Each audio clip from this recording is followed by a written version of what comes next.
नमस्कार साथियों, आ चुका आपका होस्ट एंड दोस्त पवन लेकर के ताजा तरीन टॉपिक आपके अपने YouTube channel education centre Jharkhand पे। आप है हमारे साथ, मैं हूं पवन। स्वागत करता हूं मैं आप लोगों को अपने YouTube channel education centre Jharkhand पे।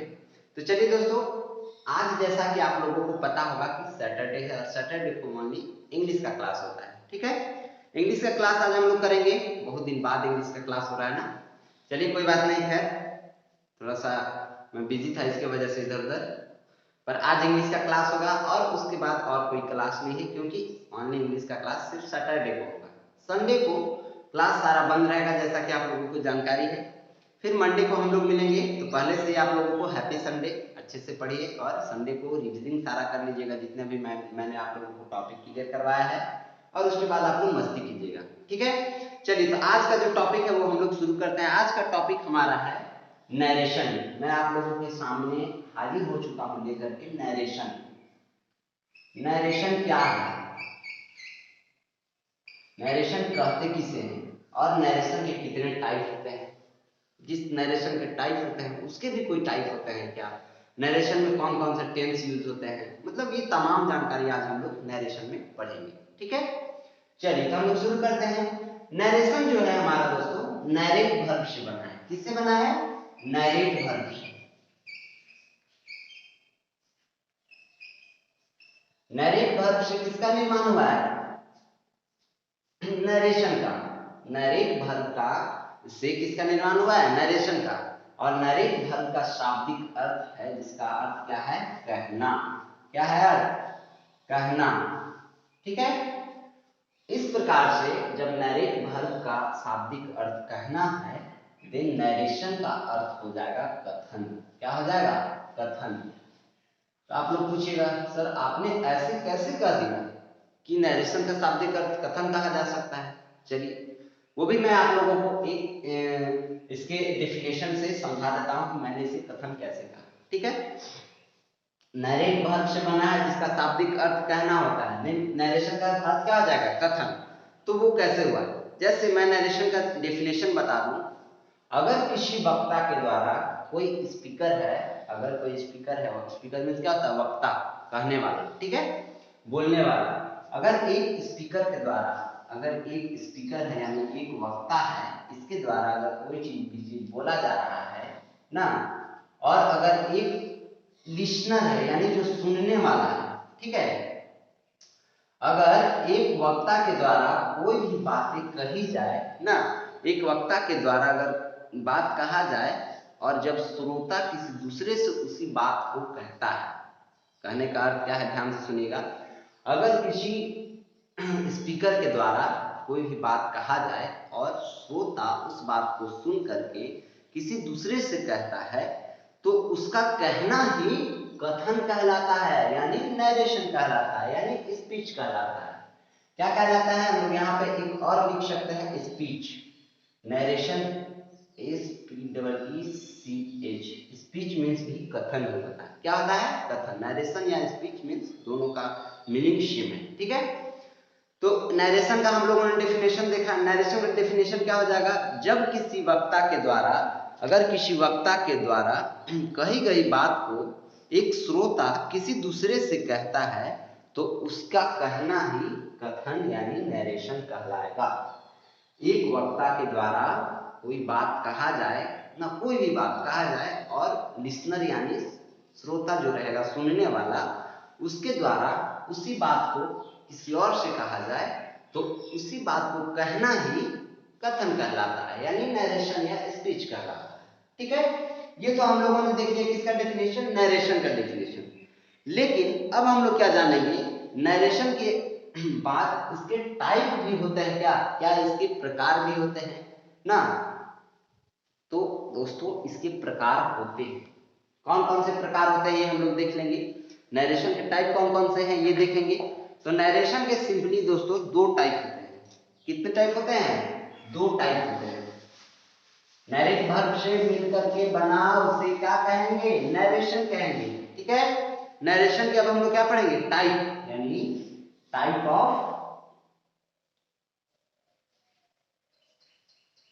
Of narration. क्या? नरेशन। नरेशन के प्रकार, ठीक है। नरेशन के कितने प्रकार होते हैं? तो नरेशन के कितने सिंपली दो टाइप होते हैं। कौन कौन से? पहले टाइप को क्या बोला जाता है? Direct narration. क्या बोला जाता है? डायरेक्ट नरेशन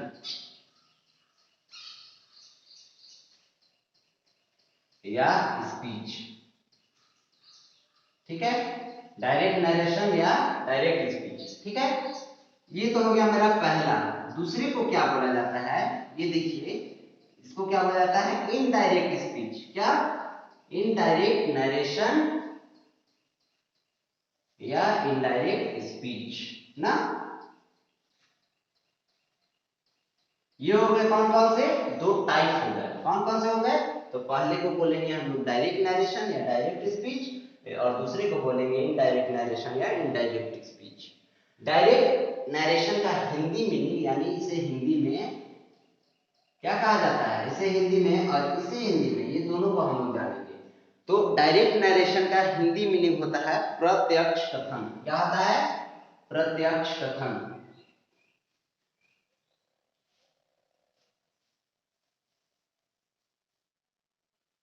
इसे हिंदी में प्रत्यक्ष कथन कहा जाता है और इसे अप्रत्यक्ष कथन। ध्यान से देखिएगा दोस्तों, ताकि आप लोगों को कहीं दिक्कत ना हो समझने में, ठीक है। क्या कहा जाता है? अप्रत्यक्ष कथन। अब ने हम लोगों ने क्या देख लिया? इसके दो टाइप देख लिया।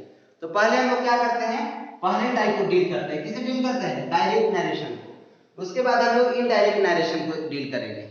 चलिए, तो हम लोग क्या करेंगे? डायरेक्ट नरेशन के बारे में पढ़ेंगे। इनडायरेक्ट नरेशन को मैं मिटा देता हूँ यहाँ पे, क्योंकि जब डायरेक्ट नरेशन खत्म हो जाएगा मैं ऑटोमेटिक इनडायरेक्ट नरेशन आप लोगों को बताना शुरू कर दूंगा, ठीक है।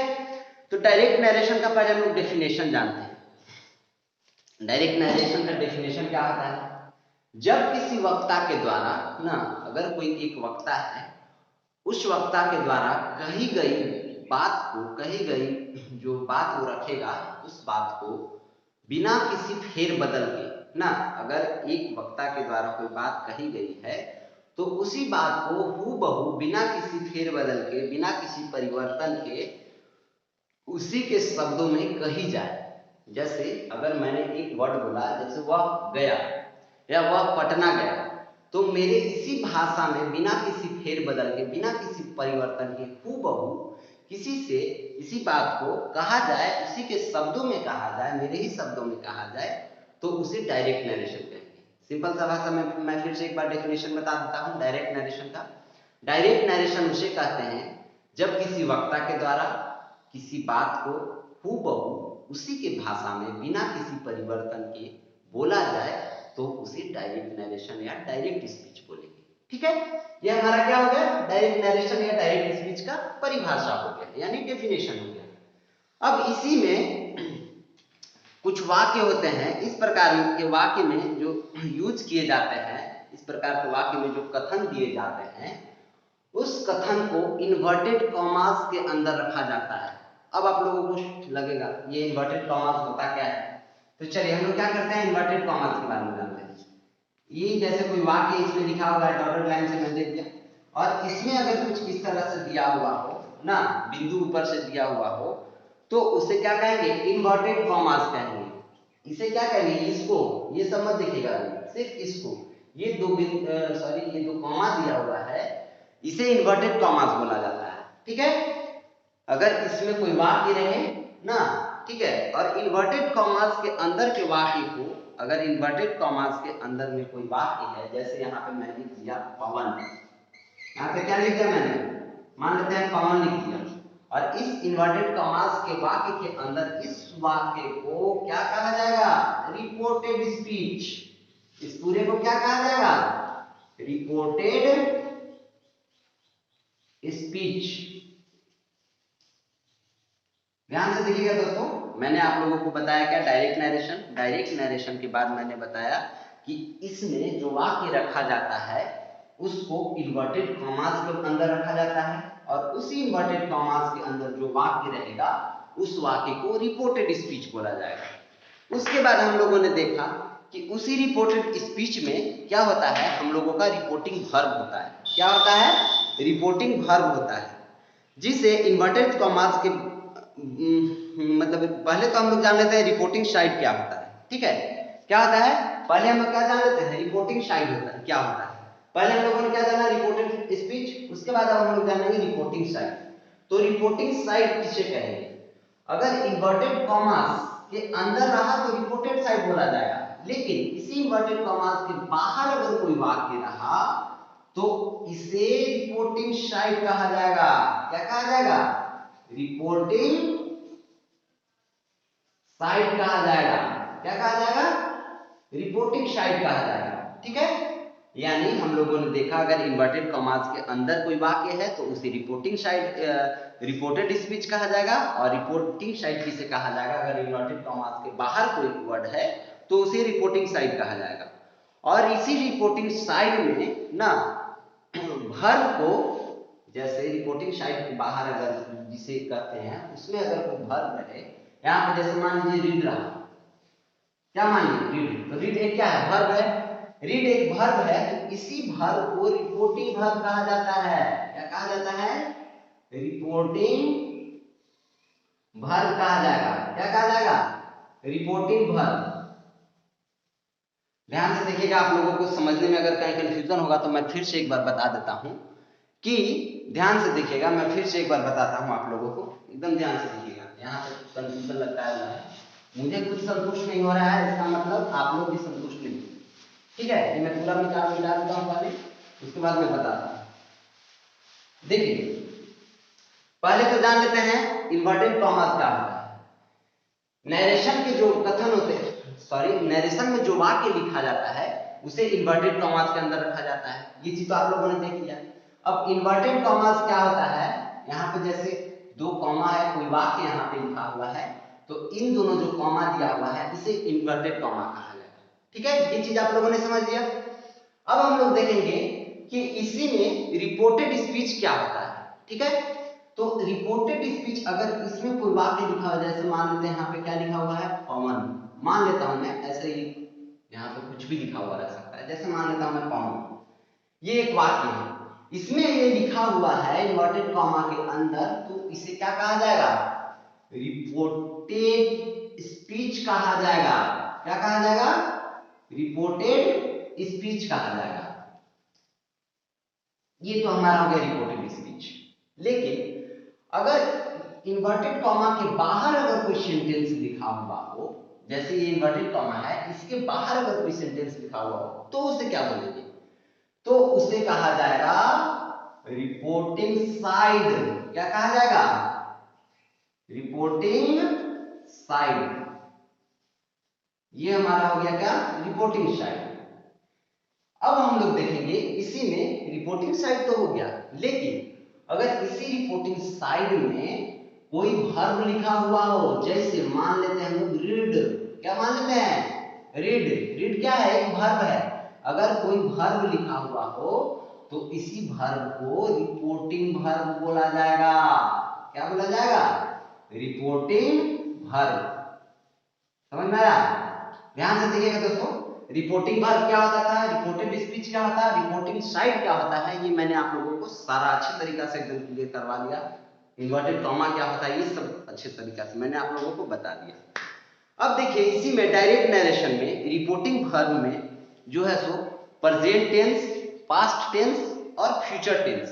कौन कौन से, प्रेजेंट टेंस रिपोर्टिंग वर्ब में यहाँ पे क्या है, RB, RB reporting verb, present,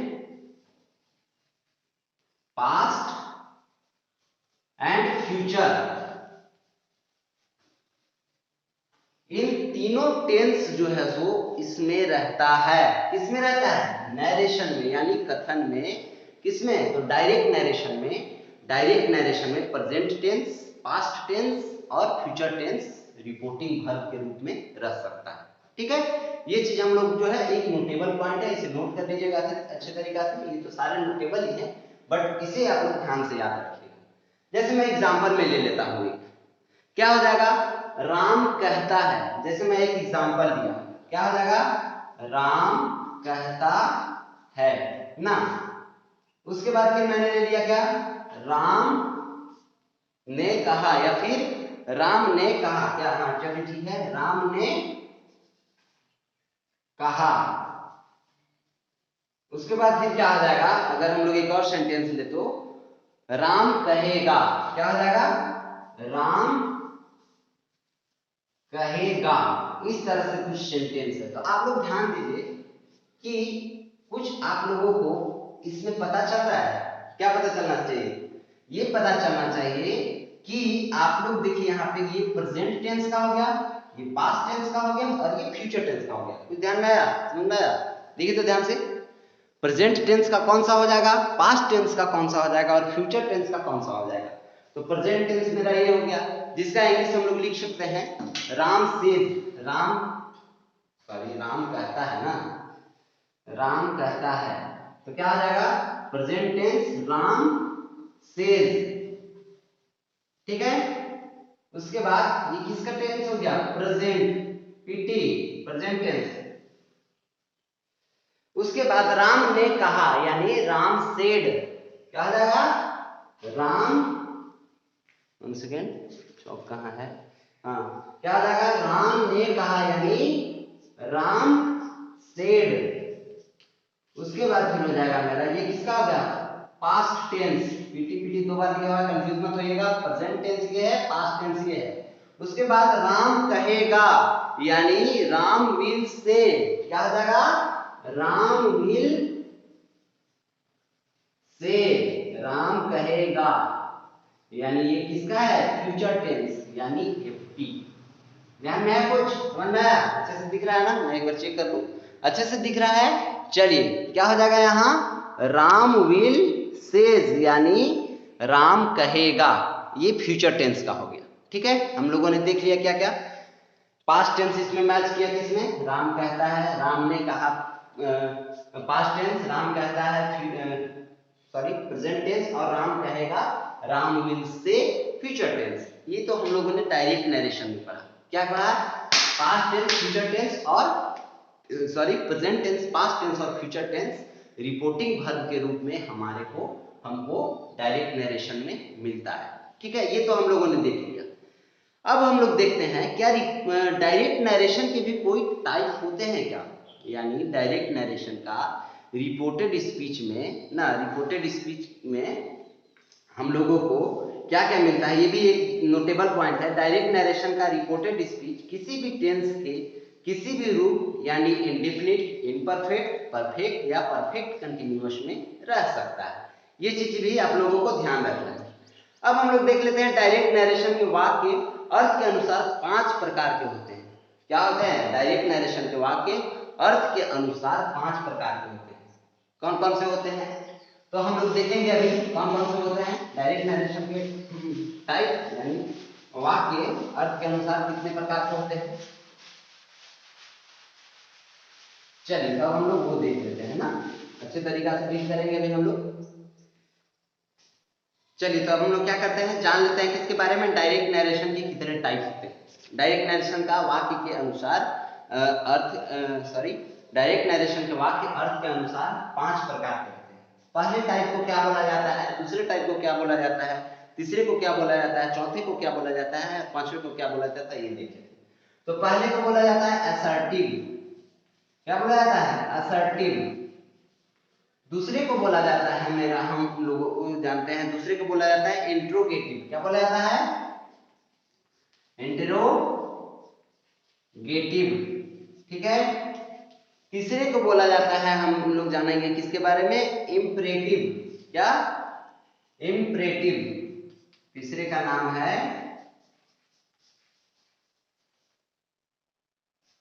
imperative. ठीक है, और चौथे का नाम है ऑप्टेटिव, ऑप्टेटिव। पांचवें का नाम है, हम लोग जानेंगे एक्सक्लामेटरी। क्या होता है, एक्सक्लामेटरी।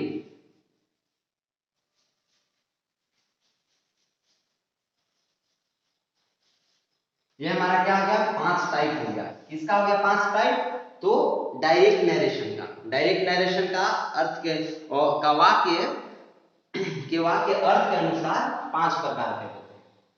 इसमें हम लोगों को देख सकते हैं, अभी हम लोग क्या करेंगे, इसके जो है सो एग्जाम्पल के तौर पे हम लोग जान लेंगे इसमें कौन कौन से वाक्य आते हैं, इसमें कौन से वाक्य, इसमें कौन से, और इसमें ये सारे में हम लोग वाक्य जान लेते हैं। इन सारे टाइप को हम लोग जो है सो कल अच्छे तरीका से डील करेंगे। अभी हम लोग सिर्फ इसके वाक्य के बारे में जानते हैं। जैसे अगर रामू कहता है मैं ईमानदार हूं, अगर ऐसा सेंटेंस कुछ आए तो उसे असर्टिव में रखा जाएगा। किसमें रखा जाएगा? असर्टिव में। रामू कहता है मैं ईमानदार हूं। दूसरा अगर कुछ इस तरह से हो कि वह कहता है क्या मैं ईमानदार हूं, क्या अगर हो वह कहता है क्या मैं ईमानदार हूं, तो इंट्रोगेटिव में होगा। ठीक है। तीसरा सेंटेंस कुछ इस तरह से हो, उसने मुझसे कहा आप कहां जाते हैं। अगर कुछ इस तरह से हो कि उसने मुझसे कहा आप कहां जाते हैं, तो वो इंपरेटिव सेंटेंस यानी इंपरेटिव डायरेक्ट नरेशन में रखा जाएगा। ठीक है।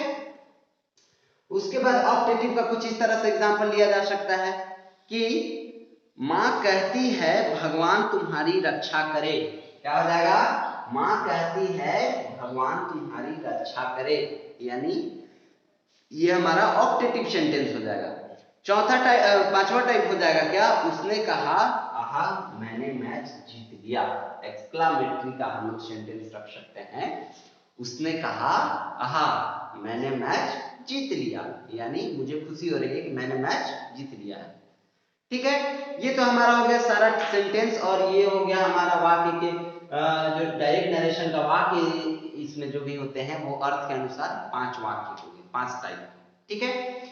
ये हम लोग जो है तो कल डील कर लेंगे अच्छे तरीका से। हम ब्रीफली जानेंगे असर्टिव के बारे में, इंट्रोगेटिव, इंपरेटिव, ऑप्टेटिव और एक्सक्लेमेटरी, ये पांचों के बारे में हम लोग अच्छे तरीका से जान लेंगे। आज हम लोग सिर्फ इसके एग्जाम्पल के बारे में हम लोगों ने देख लिया। नरेशन, डायरेक्ट नरेशन, ये सारा हमने आप लोगों को बता दिया। उसमें कौन कौन से टेंस होते हैं ये सारा मैंने आप लोगों को अच्छे तरीका से डील करवा दिया। तो चलिए दोस्तों आज हम लोग यहीं तक रखेंगे। कल जो है सो आप लोग संडे मनाइए। परसों जो है सो हम लोग सोमवार अपने एकदम सेशन को लेकर के क्लास 6 का और इंग्लिश का क्लास और जीएस का भी क्लास में हो सकता है। कल या तो संडे हो सकता है, कल भी आ सकता है, या परसों भी आ सकता है। ऐसे जीएस का कल बंद ही रहेगा क्योंकि मैंने ऐलान कर दिया है जब सारा क्लास बंद है तो शायद बंद ही रहेगा। सोमवार को मैं हाजिर होऊंगा आप लोगों के साथ नए टॉपिक के साथ लेकर के। इसी में आगे मैं आप लोगों को बताऊंगा असर्टिव, इंपरेटिव, इंट्रोगेटिव, ऑप्टेटिव और एक्सक्लेमेटरी के बारे में। ठीक है। तब तक के लिए बाय बाय, टेक केयर, अच्छे से पढ़िएगा और हैप्पी संडे। हाँ ना, अच्छे से मनाइएगा संडे। एक बात जो कि भूलना नहीं, बड़ों को सम्मान, छोटों को प्यार और अपना व्यक्तित्व इस प्रकार विकसित करना है कि महिलाएं आप लोगों के साथ सुरक्षित महसूस करें। चलिए ठीक है, फिर मिलते हैं कल परसों। तब तक के लिए बाय बाय, टेक केयर, जय हिंद।